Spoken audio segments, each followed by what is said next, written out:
السلام عليكم ورحمة الله وبركاته. الحمد لله حمدا كثيرا طيبا مباركا فيه. الحمد لله وكفى وسلام على عباده الذين اصطفى أما بعد. فقد قال الله سبحانه وتعالى: وإذا سألك عبادي عني فإني قريب أجيب دعوة الداع إذا دعان. وقال أيضا: وقال ربكم ادعوني أستجب لكم. صدق الله العظيم. ويقول النبي صلى الله عليه وسلم: الصوم لي وأنا أجزي به، أو كما قال عليه الصلاة والسلام: رب اشرح لي صدري ويسر لي أمري واحلل عقدة من লিসানি ইয়াফকাহু কওলি। প্রিয় দর্শক, ইসলাম ও জীবনের পক্ষ থেকে মান্থ অফ রমাদানের এই পবিত্র দিনগুলোতে যারা আমাদের সামনে টিভি সেটের সামনে বসে আমাদের এই প্রোগ্রাম দেখছেন, তাকে সবাইকে আন্তরিক শুভেচ্ছা। প্রিয় দর্শক, আমরা কয়েকদিন আগেই বলছিলাম যে রমজান মাস আসতেছে, রমজানের জন্য প্রস্তুত নেওয়া জরুরি, কী কী করতে হবে। রমজান এসে অলমোস্ট চলে যাচ্ছে, আমাদের সামনে মাত্র কয়েকটা দিন আমাদের সামনে বাকি রয়েছে। এই দিনগুলোতে কীভাবে আমরা এই দিনগুলোকে কাজে লাগাতে পারি এবং নিজেদেরকে আল্লাহর সন্তুষ্টের চিত্তে নিজেকে ইনভলভ করতে পারি, সেই ব্যাপারে আজকে আলোচনা করব।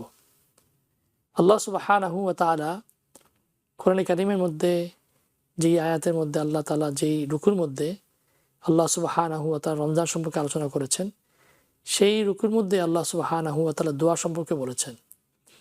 অনেক ওলামারা বলেন এবং অনেক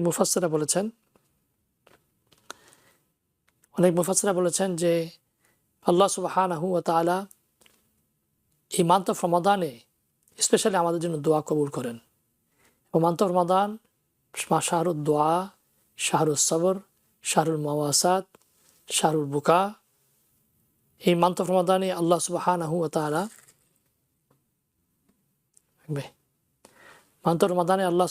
ওয়া তাআলা আমাদেরকে অনেক অপরচুনিটি দান করেছেন। তার মধ্যে একটি অপরচুনিটি হলো যে এই মাসের মধ্যে আল্লাহ সুবহানাহু ওয়া তাআলা আমাদেরকে লাইলাতুল কদর আমাদেরকে দান করেছেন। লাইলাতুল কদর এমন একটি রাত, যে রাতের একটি সেকেন্ড 24 ঘন্টার সমান, একটি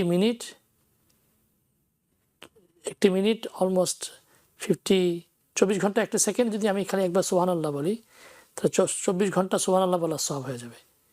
আর যদি আমি একটি রাত্রে পেয়ে যাই, 83 বছর রাত্রে ইবাদত করার সওয়াব হবে। তো সেই অপরচুনিটি আল্লাহ আমাদেরকে দান করেছেন এই মান্থ অফ রমাদানের শেষ দশকে। তো আমরা গত সপ্তাহে থেকে নিয়ে এই পর্যন্ত লাইলাতুল কদর কীভাবে আমরা পেতে পারি, এটা পাওয়ার কী উপায়, এবং যারা এখানে এতেকাফ করতেছেন তাদের এতেকাফের কী বেনিফিট, এ নিয়ে আমরা আলোচনা করেছি। আজকে আমরা যে বিষয়ে আলোচনা করব, যে বাকি যে দিনগুলোতে রয়েছে, এই দিনগুলোতে কীভাবে আমরা আমাদের সর্বস্ব দিয়ে আমরা কীভাবে আমাদের এই মেহনতকে কন্টিনিউ করতে পারবো। কারণ একটা হাদিস আসছে, রাসূল সাল্লাল্লাহু আলাইহি ওয়াসাল্লাম বলেন, আহাব্বুল আমালি ইলাল্লাহি আদওয়ামুহা ওয়া ইন কাল্লা। আল্লাহ ওই আমলকে পছন্দ করেন যেটি কম হোক, কিন্তু কনস্ট্যান্টলি যে আমলটি মানুষ করে যায়। তো আমরা যেন এই আমলগুলো যেগুলো আমরা করছি সেগুলো যেন মান্থ অফ রমাদানের পরেও কন্টিনিউ করতে পারি, সেটা আল্লাহ বেশি ভালোবাসবেন, আল্লাহ সেটা বেশি লাইক করেন। চলুন আমরা আজকে এই বিষয়ে আলোচনা করি। আমাদের সাথে মাওলানা ফায়কুদ্দিন সাহেব জয়েন করেছেন। মাওলানা আসসালামু আলাইকুম। ওয়ালাইকুম আসসালাম ওয়া রাহমাতুল্লাহি ওয়া বারাকাতুহু। কেমন আছেন? আলহামদুলিল্লাহ, আল্লাহ পাকের মেহেরবানি। মান্থ অফ রমাদান, শাহরুল মুআসাত, শাহরুল বুকা, শাহরুল সবর, শাহরুল দোয়া। এই মাসটা হল দোয়ার মাস, সবরের মাস, ধৈর্যের মাস, সিয়াম সাধনার মাস, নিজেকে কন্ট্রোল করার মাস, আল্লাহকে নৈকট্য দেওয়ার ফরগিভনেসের মাস। অনেক কিছু এটার মধ্যে জড়িত রয়েছে। আজকে জুম্মার আমাদের সময় বলছিলাম যে আল্লাহ তাআলা এই মান্থ অফ রমাদানের মোরলেস 50টার উপরে ব্লেসিং রাখছেন। এবং রাসূলুল্লাহ সাল্লাল্লাহু আলাইহি ওয়াসাল্লাম নিজেও বলছেন যে ইন্না ফিল জান্নাতি বাবান ইউকালু লাহু আর-রায়্যান।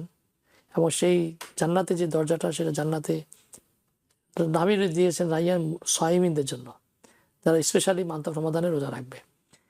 এখন এই ফজিলত যখন তারা রিভ করা হয়, মানুষকে যখন নাকি ফজিলত জানানো হয়, তো মানুষ এই ব্যাপারে আগ্রহ প্রকাশ করে।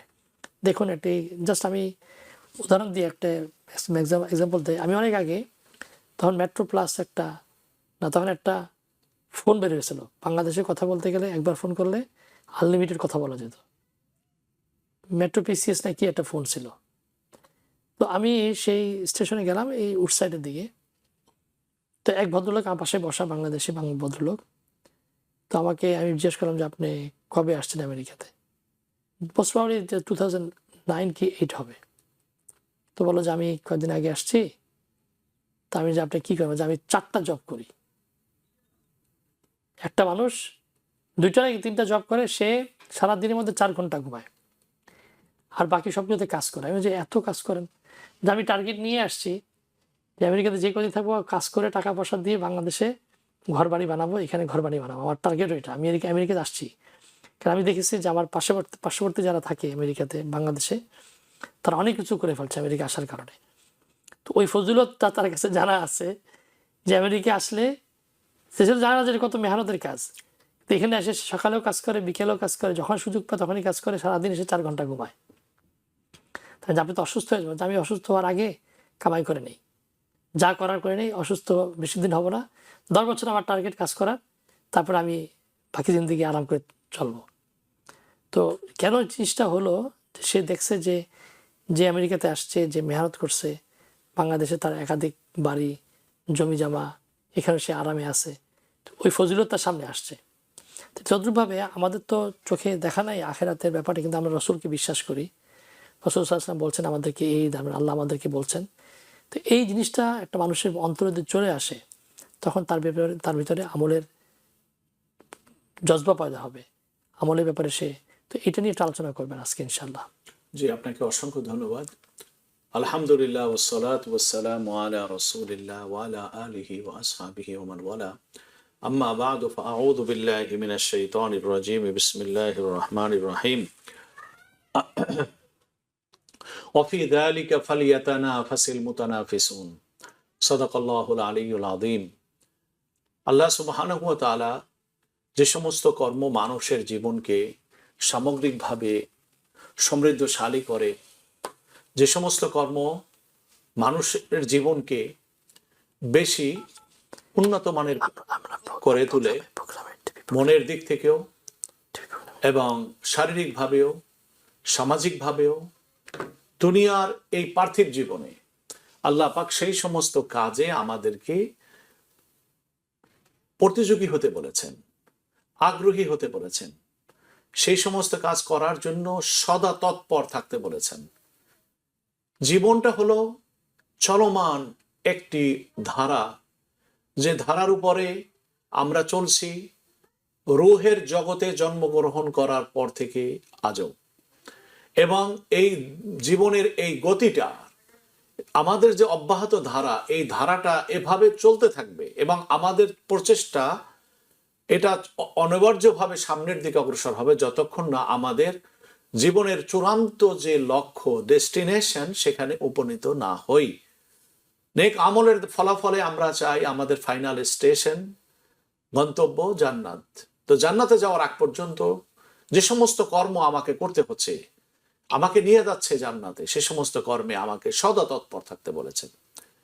এবং আল্লাহ সুবহানাহু ওয়া তাআলা কর্মের ভিতরে আমাদেরকে, দুনিয়ার জীবনের আমরা বিভিন্ন কর্ম করি, কিন্তু রোজার ভিতরে যে সমস্ত, যেটাকে বলা হয় সুমহান কর্ম, আল্লাহ পাক নিহিত রেখেছেন, যেখানে ত্যাগের দৃষ্টান্ত মূলত ফুটিয়ে তোলা হয়েছে। সেই ত্যাগের আদর্শে অনুপ্রাণিত হওয়ার প্র্যাকটিক্যাল দীক্ষা আল্লাহ পাক দিচ্ছেন রোজার সিয়াম সাধনায়। এর দ্বারা মানুষ হাজারো ধরনের উপকৃত হতে পারে। আমাদের এই বিষয়গুলো জানা দরকার। আপনি হাদিস বলেছেন যে জান্নাতের একটি দরজা থাকবে, যে দরজার নাম হলো রাইয়ান। অর্থাৎ সে নিজে রোজা না রেখে, সে নিজে পানাহার বর্জন করে, সে নিজে যেহেতু পরিতৃপ্তি নেয় নাই দিনের বেলা খাদ্যের ও পানাহারের, এই জন্য আল্লাহ পাক দরজার নামই রাখছেন ওই জান্নাতের রাইয়ান, যেটা তাকে পরিতৃপ্তি দিবে, স্বাদ দিবে, আস্বাদন করতে পারবে যে জান্নাতের স্বাদ। ওইটার নামই হচ্ছে বাবুর রাইয়ান। এটা হাদিসের ভিতরে বর্ণনা করা আছে, এটা রোজাদারের জন্য অবধারিত। কিন্তু কোরআনে মাজিদের আরেকটি আয়াত আছে, যে আয়াত সম্পর্কে মুফাসসিরগণ বলেন যে এই আয়াতটার দ্বারাও রোজাদারকে বোঝানো হয়েছে। সেটি কোনটি? আত্তাইবুন আল আবিদুন আর রাকিউন আস-সাজিদুন আল আমিরুন বিল মারুফ। আস-সাইহুন, একটি শব্দ আছে কোরআনে মাজিদে, আস-সাইহুন। সাইহুন কারা? যারা সামনে অগ্রসর হয় কোনো গন্তব্যে উপনীত হওয়ার জন্য।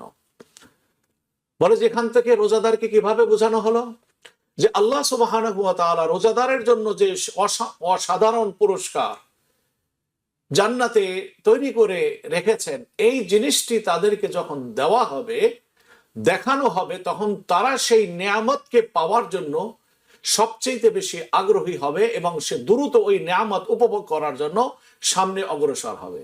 ওই যে সাইহুনের অর্থ এইভাবে পাওয়া যায়, এজন্য আল্লাহ পাক এখানে সাইহুন বলছেন। এরা কারা? তারা হলো ওই সমস্ত মানুষ যাদের জন্য আল্লাহ পাক চূড়ান্ত সাফল্যের সুসংবাদ দিয়েছেন, ইহকালীন জীবনেও পরকালীন জীবনেও। সুতরাং এটা হলো এই সমস্ত আমলগুলা যদি আমরা আনি, এটাকে আরেকটু মানে ভিন্ন শব্দে বললে আমাদের জন্য সুবিধা হবে। সেটা হলো একজন মানুষের তার নিজের লক্ষ্য কি সেটি নির্ধারণ করা দরকার। আমরা রোজা রাখি, নামাজ পড়ি, যত ইবাদত করি, সমস্ত আমলের পিছনে কিন্তু আমাদের একটা লক্ষ্য আছে, চূড়ান্ত লক্ষ্য। সেটা কি? আমি আল্লাহর হুকুম তামিল করার দ্বারা আল্লাহর পক্ষ থেকে নির্ধারিত যে পুরস্কার সেটি আমি লাভ করব। এই জন্য এক নম্বর হচ্ছে লক্ষ্য স্থির। দর্শক একটু লক্ষ্য স্থির যে কোনো কর্ম, এটাকে বলা হয় নিয়ত, বিশুদ্ধ নিয়ত। বিশুদ্ধ নিয়ত না থাকলে লক্ষ্যকে নির্ধারণ করা কি হয় না, সম্ভবপর হয় না। যে আমরা এখন একটি প্রশ্নে যাব, তারপর ইনশাআল্লাহ এই আলোচনা কন্টিনিউ করব। জি প্রিয় দর্শক, আপনি অনেকক্ষণ ধরে ওয়েট করছেন, আপনার প্রশ্ন বলুন। জি ইনশাআল্লাহ। আমি হুজুরের কাছে প্রায় প্রশ্ন করি রমজান মাসে। আগের বার একটা প্রশ্ন করছি কমিশনের সম্পর্কে, উনি খুব ভালো উত্তর দিতে আমি খুব হ্যাপি। আমার এখনকার প্রশ্ন হলো যে আমরা যারা আমেরিকায় থাকি, আমাদের তো একসঙ্গে বাংলাদেশ এবং 100 টাকা দিয়ে বাড়ি কেনা সম্ভব না। আমরা যে বাড়ি কেনার ইচ্ছাও থাকে, আমরা কি যদি মর্গেজ দিয়ে বাড়ি কিনি, সেটা কি ইসলামে যায় না না? অসংখ্য ধন্যবাদ। এটা আমেরিকার জন্য একেবারে সবচেয়ে কমন কোশ্চেন সমস্ত মানুষের জন্য। মর্গেজ, এটা আমার নিজের পার্সোনাল ওপিনিয়ন, মর্গেজ হলো গার্বেজ। প্রিয় দর্শক, sorry to say this word, এজন্যই যে আপনাকে কোনো যদি আপনি মর্গেজ নেন, আপনাকে তারা গার্বেজে নিক্ষেপ করবে। সেটা এভাবে, যেহেতু এটা ক্যাপিটালিস্ট এবং সুদি সিস্টেমের উপরে সম্পূর্ণ। আপনার একটি বাড়ি যদি আপনার হয় $5 লক্ষ, আপনি যদি সেখানে $3 লাখ দেন বা $2 লাখ দেন, $3 লক্ষ মর্গেজ যদি আপনি করেন বাড়িতে, তখন দেখা যাবে ওই $3 লক্ষ আদায় করবে তারা আপনার কাছ থেকে কত ডলার? $15 লক্ষ চাইতেও বেশি তারা আপনার কাছ থেকে নিচ্ছে। $15 লক্ষ চাইতে বেশি নিচ্ছে। আর প্রিন্সিপাল যে অ্যামাউন্ট, এটা কমে কত? শতকরা 4% কি 5%, ম্যাক্সিমাম 10%, এর বেশি না। অর্থাৎ আপনার যে মূল যে ক্যাপিটাল যেটা আপনার বাকি যেটা, সেখান থেকে মূল অ্যামাউন্ট কমে অল্প। এটার দ্বারা করা হচ্ছে কি, মানুষকে এমন এক সীমাহীন ঋণের বোঝার উপরে চাপায় দেওয়া হয় যেখানে শুধুমাত্র লাভ ওই কোম্পানির। ওই কোম্পানি কারা? এরা পাবলিকের টাকা দিয়ে আপনাকে আমাকে লোন দিচ্ছে, যার মানে তাদের কোনো কন্ট্রিবিউশন এখানে নেই, বরং তারা এককভাবে রক্তচোষার মতো তারা এই পাবলিকের কাছ থেকে তারা এই মর্গেজের নামে তারা লাভটা তারা নিচ্ছে। এখানে কোনোভাবে তারা আপনাকে শৈথিল্য প্রদর্শন করবে না। 6 মাস পে করতে না পারলে আপনার বাড়িটা ফরক্লোজারে তারা দিয়ে দেবে, আপনাকে কোনো কোনো কোম্পানি আপনাকে আউট করে দিবে। তো যাই হোক, ইসলামে ওই সমস্ত ডিল, যে সমস্ত ডিলে এক পক্ষের লাভ সুনিশ্চিত 100% কনফার্ম, আর এক পক্ষের লাভ অনিশ্চিত, ওই সমস্ত ডিল চোখ বন্ধ করে শরিয়াতে বলছে জামানা হারাম। যেমন লটারি, এক পক্ষের লাভ সুনিশ্চিত, যারা এই লটারি ছেড়েছে তারা টাকা যে নিজের পক্ষ থেকে দিচ্ছে তা নয় উইনারকে, বরং এই লক্ষ কোটি মানুষের কাছ থেকে টাকা নিয়ে একটা পার্সেন্টেজ তারা রাইখা বাকিটা তারা দিচ্ছে। লক্ষ কোটি মানুষকে বঞ্চিত করে একজন মানুষকে তারা, 2 জন মানুষকে তারা লাভবান করছে। অর্থাৎ আমরা বলতে পারি এটা যে লটারির ভিতরে এক পক্ষের লাভ সুনিশ্চিত, আর এক পক্ষের লাভ, যারা কিনলো, এত মিলিয়ন মিলিয়ন ডলার দিয়ে লটারি কিনলো, তাদের 99.9% তারা বঞ্চিত হলো, এটা নিশ্চিত। এজন্যই এই ডিলটাকে শরিয়াতে হারাম করেছে। এখন আসুন আপনি আবার কথায় যে প্রাইস বন্ড যেটা হয়, বন্ড কেনা হয় যেটা, এটার আসল টাকা মার যায় না, এজন্য এটা জায়েজ। এখন যদি এটা সব অর্থ বাড়িয়ে দেয় আপনি নিতে পারবেন এটা, কারণ এখানে আপনার কোনো পক্ষের হারাবার কিছু নাই। যে আপনার কাছ থেকে টাকা নিল, বন্ড কিনলেন যার, সেই টাকা থেকে উপকৃত হলো এবং আপনাকে সেই টাকার দ্বারা সে আপনাকে অতিরিক্ত দিল, এটা ইন্টারেস্ট হবে না, এটা প্রফিট হিসাবে এটা আপনি নিতে পারেন। বিজনেসে লাগাইছে বা কোনোটা কিছু। জি, তো যাই হোক, দেখুন এই আমেরিকার ভিতরে মর্গেজ ছাড়াও বাড়ি নেওয়ার ব্যবস্থা আছে। আপনার সিটিতে থাকা দরকার নেই, আপনি সস্তায় বাড়ি অন্য জায়গায় একটু দূরে আপনি নিতে পারবেন। শহর থেকে একটু দূরে যদি আপনি যান, মনে করুন যেটা সিটির বাইরে যদি আপনি যান, আপনি মনে করুন এখান থেকে আমাদের ওটাকে কি বলে তাপানজি ব্রিজ যেটা আছে, তাপানজি ব্রিজের ওপাশে যদি আপনি যান, $2-2.5 লক্ষ ভিতরে আপনি বাড়ি কিনতে পারেন। $2 লক্ষ, $5-6 লক্ষ বোঝা নিয়ে তো বাড়ি কেনার দরকার নেই। আপনার আমার অর্থ যা আছে সেই অর্থ অনুযায়ী আপনাকে কি করা, বাড়ি ক্রয় করলে আমরা কিন্তু এই বোঝা থেকে বাঁচতে পারি। শরীয়তের দৃষ্টিভঙ্গিটা আমি আপনাদেরকে বললাম, যদি শরীয়তের এই দৃষ্টিভঙ্গিটা প্রয়োগ করা হতো তাহলে পৃথিবীর মানুষ, আমরা যারা মনে করেন মর্গেজে নিচ্ছি, এই বাড়িটাই আমরা নিতে পারতাম। কিন্তু এতখানি দায়ভার বোঝা কাঁধে নিয়ে না, বরং এই বাড়িটা আমি 4-5 বছরের ভিতরে একটা বাড়ি কিনে এটার পরিশোধ হয়ে যেত। যে এই বাড়ির সাথে মালিকানা গভর্নমেন্ট জড়িত হতো, কিংবা কোনো অর্গানাইজেশন, ফাইন্যান্স অর্গানাইজেশন, যেখানে তার ট্যাক্স ইনক্লুড থাকবে না, যেহেতু সে ঋণী, এজন্য তার এই যে টাকাগুলো সে দেওয়া হবে 99% টাকা তার প্রিন্সিপাল থেকে যাবে।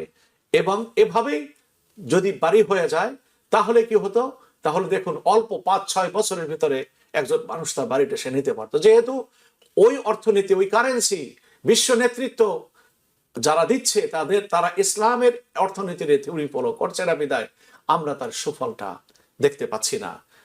মানুষের মৌলিক অধিকারের ভিতরে একটা হচ্ছে বাড়ি। কোন বাড়ি গ্রহণ করা এটা ব্যবসায়ী উপাদান নয় ইসলামের দৃষ্টিতে, এটা মানুষের নাগরিক হিসাবে তাদের পাওনা, তাকে দিতে গভর্নমেন্ট বাধ্য, এরকম একটা প্রয়োজনীয় নেসেসিটি। সুতরাং ইসলাম এটাকে এভাবে নিয়েছে যেটা রাষ্ট্রের দায়িত্ব, কোন নাগরিকের যদি বাড়ি না থাকে তাকে বাড়ি দেওয়া, যদি তার বাড়ি না থাকে তাহলে গভর্নমেন্ট অর্থ দিয়ে তাকে ঋণ দিয়ে গভর্নমেন্ট কি করবে, তাকে বাড়ি দিবে, সে ঋণটা উইদাউট এনি ইন্টারেস্ট এই পাবলিক পে করে করে কি করবে, সে বাড়ির মালিক এক সময় হয়ে যাবে। ধন্যবাদ। প্রিয় দর্শক, লাইনে আছেন, প্রশ্ন বলুন। জি বলুন। হ্যালো, আসসালামু আলাইকুম। ওয়ালাইকুম আসসালাম। আচ্ছা হুজুর, আমার একটা প্রশ্ন আছে।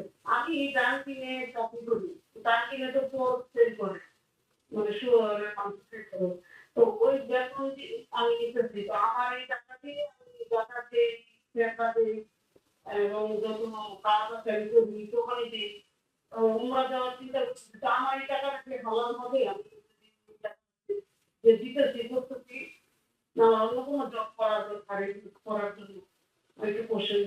জি, আপনাকে অসংখ্য ধন্যবাদ। আমরা বুঝতে পেরেছি প্রিয় দর্শক আপনার প্রশ্ন। পয়েন্টটা হচ্ছে যে আপনি তো নিজে এটাকে জেনে শুনে কামাই করছেন, আপনি তো অলরেডি আপনার জীবন জীবিকার জন্য এই ডাঙ্কিং এর ইনকামটাই তো আপনি ব্যবহার করছেন, সেটা তো কোনো অংশে আপনার জন্য বৈধ হতে পারে না। এই কোশ্চেনটা তো করার ক্ষেত্রে এই প্রশ্নটা তো সামনে আসা দরকার ছিল। যাই হোক, আপনি যেভাবে উত্তরটা জানতে চাচ্ছেন আমি সেভাবে উত্তর দিচ্ছি। দেখুন, কোনো প্রতিষ্ঠানে যদি, এখানে দুটি বিষয়, কোন এই জাতীয় প্রতিষ্ঠান মানে যেমন ডাঙ্কিং, যেখানে পর্ক বিক্রি হয়, হারাম মিট বিক্রি হয়, কতটা তার পার্সেন্টেজ যা আছে এটা 10% হারাম না। সুতরাং যে সমস্ত প্রতিষ্ঠানের 50 কিংবা তার চাইতে বেশি হারাম জিনিস বিক্রি হয়, ওই সমস্ত জায়গায় জব করে জীবিকা নির্বাহ করা এটা নিষেধ। ডাঙ্কিং এর ভিতরে 10%-এর চাইতে বেশি আমার জানা মতে হারাম কোনো কিছু ওখানে বিক্রি করা হয় না। সুতরাং আপনার যে ইনকাম ডাঙ্কিং ডোনান্টে ওই যে 10%-এর কম, এটা আপনার সমস্ত ইনকামকে হারাম করতে পারে নাই। সুতরাং এই ডাঙ্কিং এর ইনকাম থেকে আপনার কি করা, যেহেতু হারামের একটা অংশ আছে, অন্যত্র জব তালাশ করা উচিত, কিন্তু আপনার পুরো ইনকাম আপনার জন্য হারাম নয়। সুতরাং এই ইনকাম থেকে টাকা যদি আপনার উদ্বৃত্ত থাকে আপনাকে যাকাত দিতেই হবে, আপনার উপর এটা ফরজ থাকবে। আপনি যাকাতের হাত থেকে আপনি মুক্ত নন এবং আপনার কাছে সাশ্রয় পরিমাণ আপনার সার্টেন অ্যামাউন্ট আপনার কাছে থাকে, আপনি ওমরা করতে পারবেন, কোনো অসুবিধা নেই। জায়েজ আছে আপনার জন্য ওমরা করা, এবং এখানে হারাম নাই পরিপূর্ণভাবে, এজন্য আপনার এই এখন ইনকামটাকে যে হালাল প্রতিষ্ঠানের মধ্যে হারামের টাচ আছে ওটা তো অ্যাভয়েড করা উচিত। এটার জন্য তো যে পুরাটা তো হারাম করতে পারেন না। আপনি মনে করুন ট্রেড ফেয়ার মনে করেন, হ্যাঁ ট্রেড ফেয়ারে একটা সেকশন আছে যেখানে নাকি পর্ক বিক্রি করে, কিন্তু 95% সব অন্যগুলো হালাল হালাল আইটেম। তো সেখানে যে কেউ ট্রেড ফেয়ারে কাজ করে সে তো হারামের সাথে জড়িত হয় না, ওইটা একটা একটা একটা পর্শন। এখানে যে সিস্টেম সেটা রাখতে পারবে ঠিক তদ্রুপভাবে একটা স্টোরের মধ্যে। এখন আপনি যেটা বললেন যে 50%-এর বেশি, 50% কম হয়ে গেলে সেটা হালাল হয়ে যাবে। এটা ব্যবসাটাকে পুরো হারাম বলতে পারেন না। প্রশ্নটা হচ্ছে এখানে হুকুমটা হলো এটা, যেহেতু পরিপূর্ণভাবে আপনি হারাম যেহেতু বলতে পারতেছেন না, তাহলে হারামের ডেফিনিশন থেকে এটা মুক্ত হয়ে গেল। এখন প্রশ্ন হচ্ছে যে এই যে অংশটুকু যে হারাম থাকলো, ওইটুকুর ইনকাম বা ওই পর্যায়ের ওটা তো নিষিদ্ধ হয়েই যাচ্ছে, ওটা নিয়ে কোশ্চেন না। কোশ্চেনটা হলো যেহেতু হারাম মুক্ত হয়ে গেছে এখানে। যেমন মনে করুন একটা কাপড় যদি বানানো হয়, কাপড়ের ভিতরে 60% হলো সিল্ক আছে, আর 60% সিল্ক, 40% অন্য অন্য রেগুলার কাপড়, রেগুলার সুতা। রেগুলার সুতা।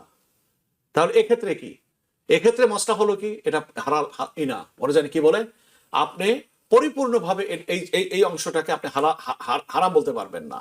কারণ হারাম যেটা, হারামের ভিতরে মিক্সড এসে গেছে। হারামের ভিতরে যখনই মিক্সড এসে যাবে তখন তার ওই হারামের যে কঠিন হুকুম, ওই হুকুমটার থাকে না, বিদ্যমান থাকে না। আমি এই এক্সাম্পল হিসাবে এই জিনিসটাকে আর কি বললাম। দেখুন এই হারামটা দুই ধরনের। একটা হলো হারাম যেটা ডাইরেক্ট দৃশ্যমান হারাম, যেমন শূকরের মাংস বিক্রি করা, এটা হারাম। মদ, এটা ডাইরেক্ট হারাম, এর ভিতরে কোনো ব্যাখ্যা দিয়ে এদিক ওদিক ঘুরে এটাকে হালাল করার কোনো সুযোগ নাই। কিন্তু ইন্টারেস্ট, সুদের যে প্রতিষ্ঠানগুলো আছে, সুদও কিন্তু হারাম। ব্যাংক সুদের মাধ্যমে চলে, কিন্তু টাকাটা ওই সিস্টেমের ভিতরে ঢোকার কারণে এটা হারাম হচ্ছে, কিন্তু টাকাটা কিন্তু আসলে হারাম নয়। তাহলে ওই প্রতিষ্ঠানে যেখানে ডাইরেক্ট এটা হারাম না, অন্য সিস্টেমের কারণে হারাম হচ্ছে, ওই সমস্ত প্রতিষ্ঠানে জব করা, শ্রম দিয়ে জব করা, আর যেখানে ডাইরেক্ট জিনিস বিক্রি করা হচ্ছে হারাম, সেই জিনিস জায়গায় জব করে, দুইটা এক নয়। এই দুইটার ভিতরে পার্থক্য আছে। যতটা হারাম ওই মদের দোকানে চাকরি করলে, অতটা হারাম কিন্তু ব্যাংকে জব করলে নয়। যেহেতু তারা সুদের প্রতি পৃষ্ঠপোষকতা দেয়, হাদিসের কারণে এই জাতীয় প্রতিষ্ঠান থেকে দূরে থাকা এটা কি উত্তম। আমি শুধু হারাম ইনকামের ভিতরে যে তারতম্য আছে এটা বোঝাবার জন্য এই দুইটা পার্থক্য করলাম। একটা হলো ডাইরেক্ট যেটা বস্তুটা হারাম, শূকরের মাংস হারাম, মদ এটা হারাম, কিন্তু ব্যাংকের যে টাকা লেনদেন, টাকাটা হারাম নয়, সিস্টেমের কারণে, ইন্টারেস্টের কারণে, ইন্টারেস্টের সাথে ইনভলভ থাকার কারণে এটা হারাম হচ্ছে। সুতরাং এই প্রতিষ্ঠানের শ্রম দিয়ে কামাই করা, এটাকেও ওই মদ ডাইরেক্ট বিক্রি করলে, ওখানে জব করে, ওই হারাম আর এই হারামের একুয়াল নয়। জি, যারা দর্শক যিনি আছেন প্রশ্ন বলুন। হ্যালো, হ্যালো, আসসালামু আলাইকুম। জি ভাইসান বলুন। জি, আমার একটা প্রশ্ন ছিল।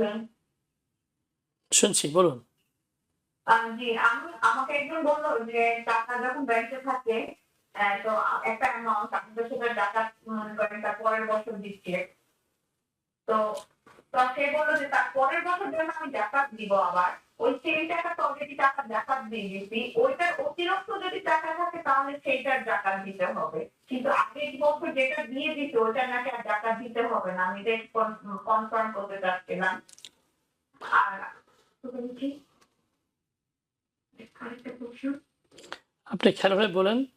আমরা এই মধ্যে সুদের আরেকটা প্রশ্ন হচ্ছে যে সুদের টাকা কি শুধু মানে বাথরুম, টয়লেট এগুলো তৈরির জন্য দিতে পারবো না গরিব মানুষকে দিতে পারবো? জি, গরিব মানুষকে আপনি দিতে পারবেন, কিন্তু সওয়াবের নিয়াত করতে পারবেন না।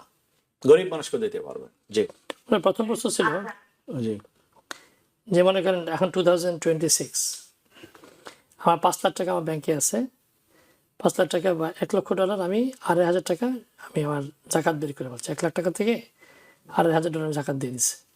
তো এই ব্যাংকে তো আমার এই টাকাটা আছে $1 লাখ। তো 2027 যে আমার এই ব্যাংকে টাকাটা হয়ে গেল $2 লাখ। জমা $2 লাখ। ওনার প্রশ্ন হলো, কেউ কেউ উনি শুনেছেন যে যেহেতু 1 লাখ টাকার থেকে আমি আগে জাকাত বের করে ফেলছি, এটার পরে যেটা হবে আর 1 লাখ টাকা হলো, ওই 1 লাখ টাকার থেকে আমার জাকাত দিতে হবে, এই 1 লাখ টাকা থেকে জাকাত দিতে হবে না। এই কনসেপশনটা সম্পূর্ণ রং। জাকাত এবং ট্যাক্স দুইটা পার্থক্য আছে, এখানে কিন্তু পার্থক্য হয়ে যায়। জাকাত হলো, জাকাত হবার জন্য প্রিয় দর্শক দুটি কন্ডিশন।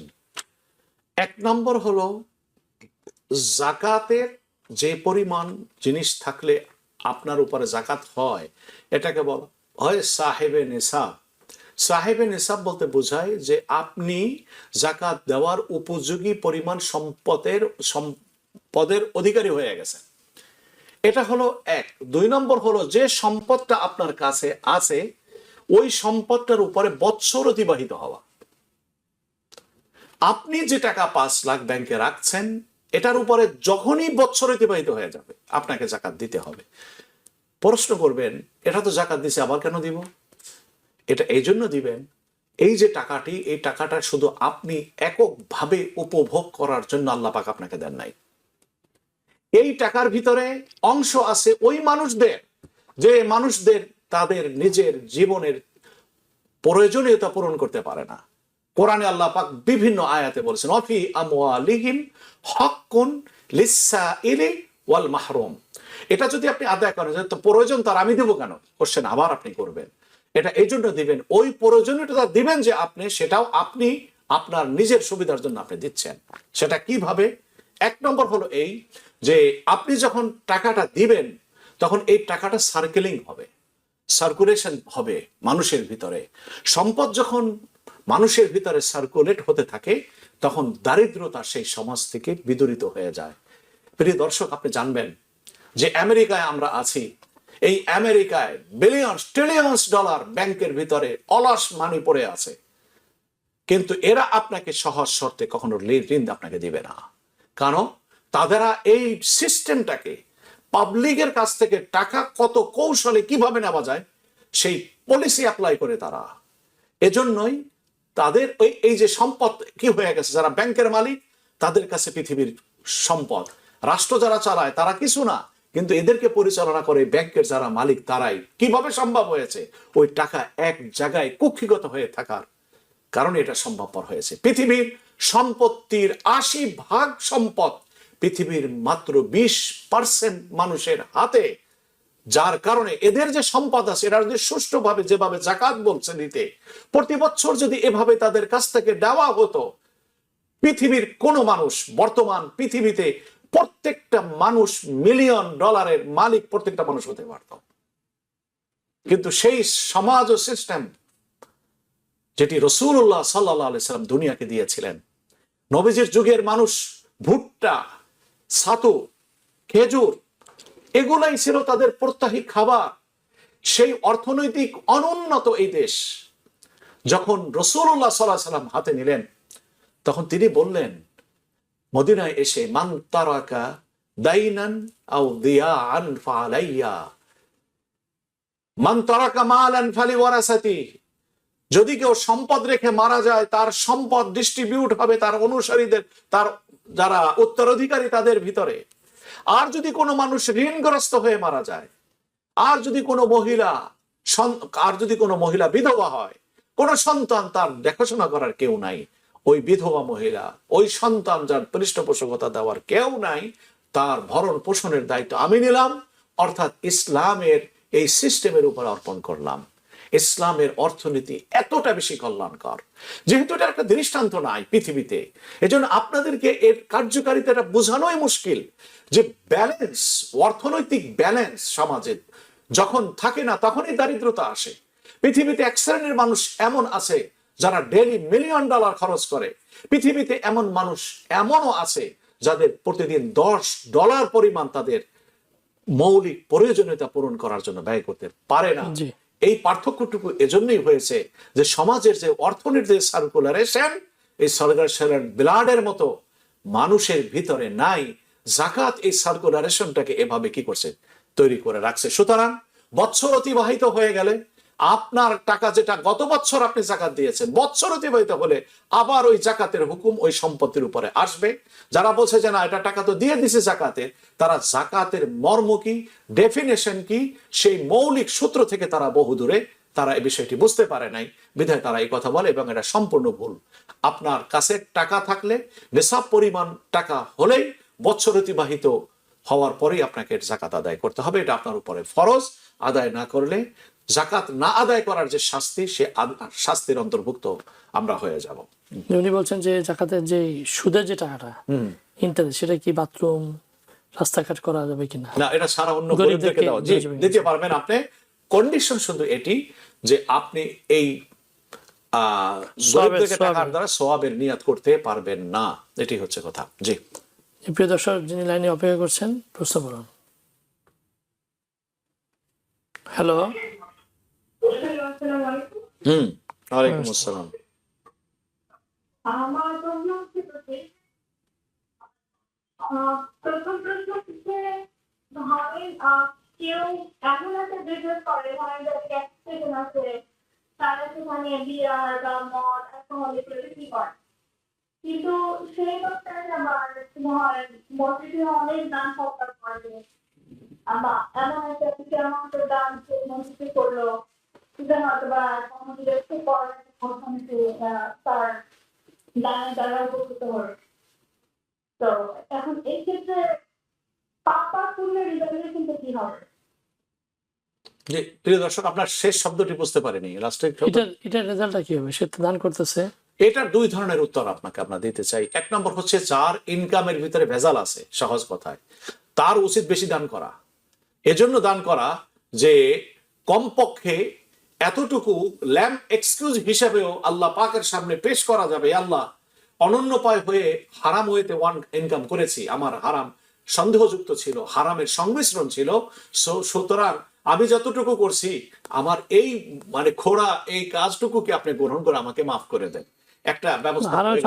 পুরোটা সে বিক্রি করতেছে অ্যালকোহল। হ্যাঁ, এখন আমি এটার জন্য বলছি কথা, হারাম ঠিক আছে। দুই নম্বর প্রশ্ন আমরা এভাবে উত্তর দেই যে এই হারাম ওনার ইনকাম যেতে কোনো সন্দেহ নেই, আমাদের কোশ্চেন ওখানে না। আপনি বলছেন যে ডোনেট করেন যদি মসজিদে কিংবা জনকল্যাণমূলক কাজে, সেক্ষেত্রে কি হবে? আমরা এই ক্ষেত্রে বলি যে দেখুন, কল্যাণকর কাজ যেগুলা কালেকটিভ, সামাজিক কল্যাণকর যে সমস্ত কাজ আছে, ফিল্ড আছে, ক্ষেত্র আছে, সেক্ষেত্রে দান করতে তাকে আমরা উৎসাহ দেই যে না, আপনি তারপরে আপনি দান করবেন। কেন করবেন? এজন্য করবেন যে এই যে আপনার হারামের উপার্জনের যে জিনিসটা আপনি দিচ্ছেন কোথায়, কাকে দিচ্ছেন? আল্লাহকে দিচ্ছেন, আল্লাহর সন্তুষ্টির জন্য দিচ্ছেন। সুতরাং এই বিষয়টি নিয়ে আমাদের বিচার না করে বিষয়টা আল্লাহর উপরে ছেড়ে দেওয়া, এটা দরকার। এই দৃষ্টিভঙ্গিতে যেহেতু দিচ্ছেন তিনি আল্লাহকে, তিনি এর থেকে দুনিয়ার কোনো লাভ নিচ্ছেন না। এই টাকাটা তো তিনি দুনিয়ার কাজেও তিনি ব্যয় করতে পারতেন, অন্য সুবিধার জন্য কাজে তিনি ব্যয় করতে পারতেন। তিনি সেটাকে কাজে, বৈধ কাজে, মানে অন্য বৈধ কাজে ব্যয় না করে কল্যাণমূলক কাজে যে দিচ্ছে, এই নিয়তের কারণে তিনি আল্লাহর কাছ থেকে পেতে পারেন, বলি নাই যে পাবেন, পেতে পারেন। আর দিচ্ছেন যেহেতু আল্লাহকে, এই জন্য এটাকে নিয়ে আমাদের মানে আমাদের এখানে বেশি দৃষ্টি নিবদ্ধ না করা, এ ব্যাপারে কথা না বলা, আমরা এটাকে মনে করি এটাই কল্যাণকর। প্রিয় দর্শক, আশা করি আপনি আমার ইঙ্গিতটি বুঝতে পেরেছেন। এটাই হলো আজকের আপনার প্রশ্নের উত্তর। জি জি, আমাদের প্রিয় দর্শক যিনি আছেন, প্রশ্ন বলুন। হ্যালো, কানেকশন বোধহয় কেটে গেছে। তোমরা যেটা বলতেছিলেন যে রমজানের আমাদের যে প্রাপ্য, যেটা পাওয়া দরকার, যেটা করণীয় দরকার, যে আমরা ওই আমলের উপরে কথা বলছিলাম যে একটা হলো লক্ষ্য আমার স্থির থাকতে হবে। আমরা যে আমলই করি না কেন, এই প্রত্যেকটা আমলের পরিণতি সম্পর্কে আমাদের জানা, লক্ষ্য সম্পর্কে আমাদের জানা।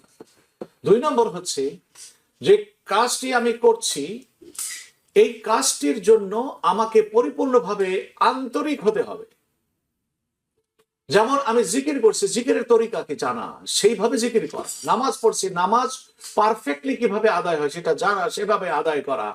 অর্থাৎ এই যে কর্মের যে সিনসিয়ারলি আমি কাজটা আঞ্জাম দিচ্ছি, কর্মযজ্ঞটা সম্পাদন করছি, এটাকে পূর্ণভাবে, বিশুদ্ধভাবে, সুন্দরভাবে, অ্যাকুরেটের সাথে অ্যাকুরেসি মেনটেন করে সম্পাদন করা, এটা 2 নম্বর কাজ। 3 নম্বর কাজ যেহেতু যেটা আছে সেটা হলো কি, চেইন, যেটা আল্লাহ পাক যে আমলের যে জিনিসকে যেমন দিয়েছেন সেই জিনিসের গুরুত্ব সময়ের সাথে, কালের সাথে, কর্মের সাথে সেভাবে ঠিক রাখে, এটাকে বলে চেইন অফ আমল। যেমন রমজানের সময় এখন এতেকাফ করা, এই টাইমটা এতেকাফ করতে হবে। সুন্নতে মুআক্কাদা কিফায়ার এতেকাফ করতে পারিনি, 3 ঘন্টা সময় পেলাম, আমি ঘরে বসে, মা বোনেরা, আমি 3 ঘন্টা আল্লাহ পাকের কাছে বললাম, হে আল্লাহ, আমি পুরা 10 দিন পারি না, এই 3 ঘন্টা আমার সময় আছে, এই 3 ঘন্টার নিয়াতে আমি এতেকাফে বসলাম, তুমি আমাকে, আমার এতেকাফকে তুমি কবুল করো, আমি তোমার ভালোবাসা চাই, তোমার মহাব্বত আমি চাই, গুনাহ থেকে মুক্তি চাই, এই 3 ঘন্টা আমি আমার সময় থেকে আমি তোমার জন্য, তোমার নৈকট্যশীল বান্দা বা বান্দি হবার জন্য আমি দিলাম। এভাবে আমি এতেকাফ করতে পারি। আমাকে যে 10 দিনই এতেকাফ করতে হবে, আর কমে করা যাবে না, ব্যাপারটি এমন নয়। 10 দিন এতেকাফ হলো সুন্নাতে মুআক্কাদার সওয়াব লাভ হয়, কিন্তু এই যে 2 ঘন্টা 3 ঘন্টা যতটা সময় পাই এতেকাফ করা, এটার দ্বারা আমরা নফল সওয়াবের এতেকাফ পাবো। আর রমজান মাসে আমরা এটা জানি, একটি নফল ইবাদতের দ্বারা আমরা একটি ফরজ ইবাদতের সমপরিমাণে নেকি আমরা লাভ করে থাকি। কিন্তু আমরা বুঝতে না পারার কারণে এই মশলাটি, আমরা এই নফল এতেকাফ যে 1 ঘন্টা 2 ঘন্টা আধা ঘন্টার জন্য করা যায়, এই সুযোগ থেকে আমরা বঞ্চিত হচ্ছি। এই জন্য 3 নম্বর যে পয়েন্টের উপরে বললাম, এই যে রমজানের শেষ দশকে এসে যখন যে কাজ, সেই কাজের সেই মুহূর্তে তার থেকে উপকৃত হওয়া, চেইন অফ আমল এটাকে বলা হয়, এই কাজগুলো করা। এটাকে যদি আপনি একটু ভিন্নভাবে নেন, কোনো দেশ যদি কোনো তার যদি লক্ষ্য থাকে তার জীবনে প্রতিষ্ঠিত হওয়ার, তার ভিতরে 3টি জিনিসই এভাবে থাকে। 1 নম্বর হলো নোয়িং, ফিলিং অ্যান্ড উইলিং, ইচ্ছা শক্তি, কর্মশক্তি এবং ভাব শক্তি। এই 3টা জিনিস যখন কোনো মানুষের ভিতরে এসে যায়, তখন সে তার লক্ষ্যে অনায়াসে পৌঁছতে পারে। রমজানের এই লক্ষ্য আমাদের কি? আল্লাহ সুবহানাহু ওয়া তাআলা বলছেন, আমাদের রমজানের লক্ষ্য হলো তাকওয়া অর্জন। কোরআনের লক্ষ্য কি? কোরআনের লক্ষ্য হচ্ছে হেদায়েত লাভ করা। তাকওয়া ওয়ালা কখনো কেউ হতে পারে না যদি কোরআনের হেদায়েত কেউ লাভ না করে, এটা শুরুতে আমরা আলোচনা করছি। সুতরাং তাকওয়াকে অর্জন করার জন্য আমাদের করণীয় আমলটা কি? যেভাবে সিয়াম সাধনা করছি, তাসবিহ তাহলিল পাঠ করছি, কোরআন পাঠ করছি, কিয়ামুল লাইল করছি ইত্যাদি, এই আমলগুলো করা, এবং এ মাসে বেশি বেশি দান সদকা করা। যদি যাকাত আদায় করি আলহামদুলিল্লাহ, কারণ এটার ভিতরে ফজিলতের বেশি আপনার রয়ে গেছে।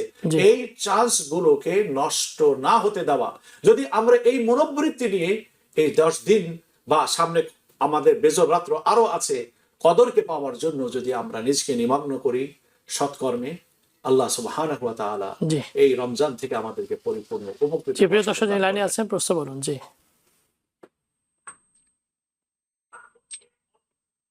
জি বলুন আপনি। আচ্ছা, আমার প্রশ্ন একটু আগে আমি একটা শুনলাম, হুজুর মর্গেজে পারেন কিনা হারাম করে দিয়েছেন। এবার 99% বাংলা কিন্তু মর্গেজে পারেন। 1 নম্বর প্রশ্ন, তাহলে কি হবে? নাম্বার 2, এই যে এখন নিউ ইয়র্ক শহরে হোম কেয়ার নামে তো প্রচুর ভালো হোম কেয়ার করছে, যাদের কোনো সুস্থ মানুষ, কারণ বিভিন্ন 2 নম্বরের টাকা দিচ্ছে, এটা না। প্রিয় দর্শক, আমরা বুঝতে পারছি আপনি ব্যাংকেও ক্ষতিগ্রস্ত হতে দিতে চাচ্ছেন না, এবং হোম কেয়ার কেও আপনি একটি জিনিস হচ্ছে, হ্যাঁ আপনি ঠিকই বলেছেন। প্রিয় দর্শক, আমি আপনাকে লোন নেবেন কি নেবেন না আমি কিন্তু ওইটার উপরে বলিনি। আপনি যেহেতু আমাকে ধর্মীয় ভাবে কোশ্চেন করেছেন, এই জন্য ধর্মীয় দৃষ্টিভঙ্গিতে আমি এর উত্তর দিয়েছি। আমি এর পাশাপাশি আপনাকে ওই দীক্ষায়ও দীক্ষিত করতে চাচ্ছি যে এই মর্গেজের যে সিস্টেম, এর বাইরেও ইসলামের যে একটা সিস্টেম আছে, সেই সিস্টেমটা কত উন্নত মানের, আমি ওইটাকে বোঝাতে চেয়েছি। এখন আপনার এটা হলো মর্গেজ। আমাদের যেভাবে আমরা মর্গেজ নেই, দেখেন আমাদের সামাজিক বন্ধনটা আমাদের খুবই অনুন্নত, বিশেষ করে আমরা যারা সাউথ এশিয়ান তাদের। তা না হলে বাড়ি কেনার জন্য ধর্মীয় ভাবে আরো গাইডলাইন আছে, ব্যবসায় উন্নতি করার জন্য ধর্মীয় ভাবে আরো গাইডলাইন আছে, সমবায় সমিতি করে ইত্যাদি ইত্যাদি। আমরা যদি আলহামদুলিল্লাহ সময় পাই এটার উপরে আমরা আলোচনা করব। দ্বিতীয় যে কোশ্চেন, এটা আমাকে বলতেই হচ্ছে, হোম কেয়ার যারা মিথ্যা কথা বলে নিজের অসুস্থ নয় দেখায়া তারপরে হোম কেয়ার নিচ্ছে, তারাও ঠিক তেমনি যেভাবে সুদ হারাম এই হোম কেয়ারে যে সমস্ত মানুষগুলো অসুস্থ না হয়ে গভর্নমেন্টকে দেখাচ্ছে যে আমি অসুস্থ আর টাকা নিচ্ছে গভর্নমেন্টের কাছ থেকে, তার এই ইনকামটাও পরিপূর্ণভাবে হারাম। এবং এর সাথে আরো আপনাকে বলি, মিথ্যা রাষ্ট্রে ট্যাক্স ফাইলের সময় যদি কেউ এইভাবে ট্যাক্স ফাইল করে যে গভর্নমেন্টকে আমি ট্যাক্স ফাঁকি দিব, অথচ আমার ট্যাক্স দেওয়ার ক্ষমতা আছে, ওষুধ কিনে নেওয়ার ক্ষমতা আছে, নিজের প্রাইভেট ইন্স্যুরেন্স করার ক্ষমতা আছে, সেই ব্যক্তি যদি ট্যাক্সেও ফাঁকি দেয়, ওই টাকাটাও যে সে দিল না গভর্নমেন্টের, এটাও সে টাকা আত্মসাদের অপরাধে সে অপরাধী হবে। এ ব্যাপারে ইসলামের ঘোষণা একেবারে স্পষ্ট। এই লেনদেনের ক্ষেত্রে ইসলাম খুব কঠিন পজিশন অবলম্বন করেছে। সুতরাং আমরা যারা হোম কেয়ার নেই বা আমরা এই পরামর্শ দেই, তারা সকলেই বুঝতে পারছেন এই মসলার আলোকে তাদের অবস্থানটা কোথায়। আল্লাহ পাক আমাদেরকে সঠিক বুঝতে না, পারে। যারা নাকি সুস্থ না, যারা সত্যিকারের বাবা মা অসুস্থ, তাদের সেবা করছে, তারা তো ঠিক আছে, যেহেতু সরকার না, রাখছে। এটা হলো আরেকটা বিষয় যে বাপ মার সেবা করছেন। এখন প্রশ্ন, বাপ মার সেবা করতে সন্তানের উপরে ফরজ, সমস্যা নাই এতে, কারণ ফরজ তো এটা দিন বলছে, কিন্তু রাষ্ট্র তো বলছে এটা যে না, তুমি যদি বাপ মার সেবা করো তোমাকে আমরা এটার বিনিময় দিব। এটা গভর্নমেন্টের আইন, এখানে না যায় কিছু নাই, এটা না যায় কিছু নাই। সুতরাং যেহেতু গভর্নমেন্ট অ্যালাউ কিন্তু করছে, মিথ্যা কথা বলে অসুস্থ না হয়ে অসুস্থ বিস্তার দেখুন, শরীয়তে দুইটা জিনিস রক্ষা করে, একটা হলো অবৈধ, একটা হচ্ছে অবৈধ, এটা আর না হলো যায়। অন্যায়। শরীয়তের ঘোষণাটা হচ্ছে মোস্ট অফ দেম এটা অন্যায়ের ভিতরে। অবৈধটাকে স্বীকার করে যদি এস্টাবলিশ যে রুল যেগুলা, সেই রুলগুলো যদি কি হয় কেউ ভঙ্গ করে, সেটা অবৈধ হয়, সেটা অন্যায় হয় না। জি জি, প্রিয় দর্শক, এটা আর একটু ব্যাখ্যা করলে ভালো হতো, কিন্তু জি। আমাদের দর্শক অপেক্ষা করতেছেন। প্রিয় দর্শক, প্রশ্ন বলুন। হ্যালো, জি, জি, আসসালামু বলুন। আলাইকুম। জি, বলুন। আমরা যে জাকাত দেই এটা কি শুধু গরিব মুসলিমদের দিতে পারি না যে কোনো জাতের দিতে পারি? আর দেখুন, কোরআনে মাজিদে আল্লাহ সুবহানাহু ওয়া তাআলা কোথায় যাকাত দিবেন বলেছেন, ফুকাহা ইকরাম বলেছেন যে মুসলিমদের বাইরে যাকাত দিলে যাকাত হবে না। কেন হবে না? যাকাতটা যে ফরজ হলো, যিনি যাকাত দিচ্ছেন কি কারণে ফরজ হয়েছে? তিনি মুসলিমের কারণে। অমুসলিমদের উপরে যাকাত ফরজ নয়, ফরজ হচ্ছে মুসলমানদের উপরে। মুসলমানদের উপরে যখন মুসলমান হয়ে গিয়ে যে ঈমান এনেছে, ঈমানের কারণে যখন যাকাত ফরজ হলো, সুতরাং এই যাকাতের থেকে বেনিফিটেড তারা হবে যারা নাকি মুমিন, যারা মুসলিম। এজন্যই যাকাতের এই অংশটা মুসলমানের বাইরে আদায় করলে শরীয়তে বলছে আদায় হবে না। অমুসলিমদেরকে আমরা ডোনেট করতে পারবো না, অবশ্যই পারবো, তবে সেটা যাকাতের অংশ থেকে নয়, এটা সাধারণ দান থেকে আমি করতে পারবো। সাধারণ দান যদি আমি করি অমুসলিমদেরকে, এটা নফল সদকা হিসাবে গণ্য হবে। ফরজ যে যাকাত সেটি তাদেরকে আদায় করলে যাকাত আদায় হবে না। জি, প্রিয় দর্শক লাইনে আছেন। আপনি একটা কথা বলছেন এই মুহূর্তে, একটু ব্যাখ্যা দরকার আছে। যে একটা হলো ইসলামিক দৃষ্টিকোণ থেকে একটা অন্যায়, একটা অবৈধ। যেমন মনে করেন আমি রেড সিগন্যাল ক্রস করলাম, আমেরিকান রুল অনুযায়ী অথবা যে দেশে আমি বসবাস করতেছি সেই দেশের রুল অনুযায়ী এটা অবৈধ, জি, কিন্তু শরীয়তের ভিতরে এটা গুনাহ হবে। অফকোর্স এটা গুনাহ হবে, এটা গুনাহ হবে। স্টেটের যে রুল, দেখুন এটার সাথে শরীয়তের কোনো সংঘর্ষ নাই। আপনার এই বৈধতা এবং নীতি নৈতিকতা এই পার্থক্যটুকু তখন হবে যখন নাকি পয়েন্টটা সাংঘর্ষিক হয়ে যাবে। শরীয়ত বলছে এটা, রাষ্ট্র বলছে একটা। এই যে শৃঙ্খলা রক্ষা করা, এটা তো শরীয়তের ভিতরে সবচেয়ে গুরুত্বপূর্ণ জিনিস। আমরা যে নামাজে আগে রুকু করি তারপরে সেজদা করি, আগে সেজদা করলে সমস্যাটা কি? এখানে সিরিয়াল আপনাকে মেনটেন করতে হবে। কোরআন উপর থেকে পড়তে পড়তে নিচে আসতেছেন, সিরিয়াল মেনটেন করছেন আপনি, তাই না? এটা তো আপনাকে ডিসিপ্লিনে শিক্ষা দিচ্ছে। সূরা ফাতিহা তো প্রত্যেক রাকাতেই পড়ি, তাহলে এই সিরিয়াল মেনটেন কেন? নামাজ সোজা হয়ে দাঁড়ায় পড়ি, আমি যে কেরাত পড়ি অন্য তো সেই একই কেরাত পড়ে। এগুলো সবই হলো সিস্টেম। আপনার কথা হচ্ছে এটা যে এই যে রেড সিগন্যাল যদি কেউ ক্রস করে, এটা দুই দিক থেকে অপরাধ সে করছে। এক নম্বর হলো অন্য মানুষের যে অধিকার, যে আপনি সবসময় তাকে নিরাপত্তা দিবেন। আল মুসলিম মান সালিম আল মুসলিমুনা মিন লিসানি। আপনি যদি এটা ভঙ্গ করেন তা আপনি আরেকজন মুসলমানের অধিকার হরণ করছেন। আর রেড লাইটটা এই জন্যই দিয়েছে, যদি আপনি এটা ভঙ্গ করেন আপনি আরেকজনকে অপরাধ করেন। তাহলে এই আইনটা শরীয়তের সাথে কিন্তু মিলে গেছে। ভাই সাহেব, আপনি পয়েন্টটা বলছেন, এখানে আপনার আর অবৈধটা আর থাকে নাই, এটা নীতি নৈতিকতার ভিতরে ঢুকে গেছে। সুতরাং এই মশলা যদি আমি বুঝে থাকি, তাহলে আমরা যারা দেখছি অনুষ্ঠান আমরা বুঝতে পারবো যে, মনে করুন আপনি রাত্রে একটার সময়, আমি শেষ করি এই কথাটি তাহলে আপনার পরে সুবিধা হবে। রাত্রে একটার সময় আপনি যাচ্ছেন, ডাইটের ইন্টারসেকশনে এলেন, কোনো দিকে কোনো গাড়ি নাই, আপনি এদিকে হাফ কিলোমিটার, এদিকে হাফ কিলোমিটার, এদিকে হাফ কিলোমিটার দেখতে পাচ্ছেন, রাইট রেড সিগন্যাল জ্বলছে। এক্ষেত্রে হুকুম কি? এক্ষেত্রে হুকুম হচ্ছে আপনি এখানে দাঁড়িয়ে থাকবেন, রেড সিগন্যাল আপনি ক্রস করতে পারবেন না। এটা বৈধতার দৃষ্টিভঙ্গিতে, শরীয়তের দৃষ্টিভঙ্গিতে এটা এক হয়ে গেছে। এজন্য এই আইনটা এটা আরো বেশি কঠিন। বৈধ এবং অবৈধ দুটোটা, সরি, অবৈধ এবং অন্যায় রাষ্ট্র নির্ধারণ করে আপনার অবৈধতাটা, আর ধর্ম নির্ধারণ করে অনৈতিকতাটাকে, নৈতিকতাকে ঠিক করে, অনৈতিকতাকে পরিহার করতে বলে। এখানে তো এমন একটা বিষয়, দুটোটা এক হয়ে গেছে, অন্যায় এবং অবৈধ দুটোটা এক হয়ে গেছে। যাকাতও দিবেন, ট্যাক্সও দিবেন, ট্যাক্সও তো আপনার উপর একটা বোঝা চাপে দিয়ে দেওয়া হচ্ছে। দেখুন, ট্যাক্স তখন আসবে, এখানে আরেকটা মশলা, আপনি তো একটা সাবজেক্ট, এটা তো একটা ইকোনমিক্স, ইসলামিক ইকোনমিক্স এর একটা আলোচনা। জাকাত এবং ট্যাক্স দুইটা এক নয়। প্রশ্ন করবেন, জাকাত দিলাম আবার ট্যাক্স কেন?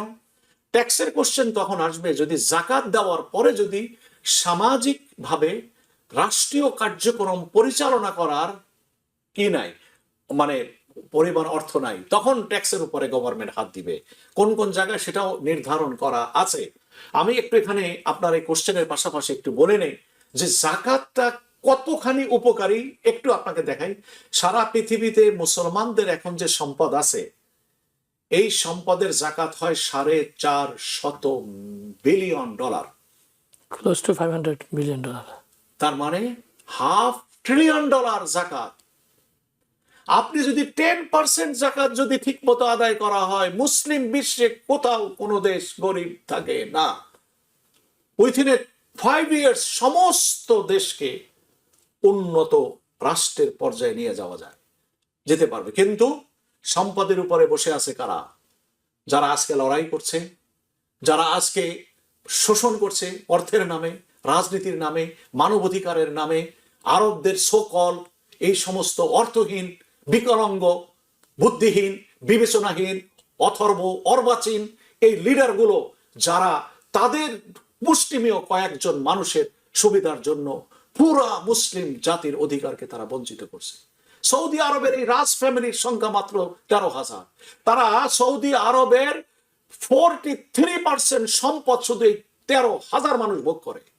কত বড় নিকৃষ্ট জালিমেরা, কত বড় ডাকু এরা, আপনি চিন্তা করতে পারেন।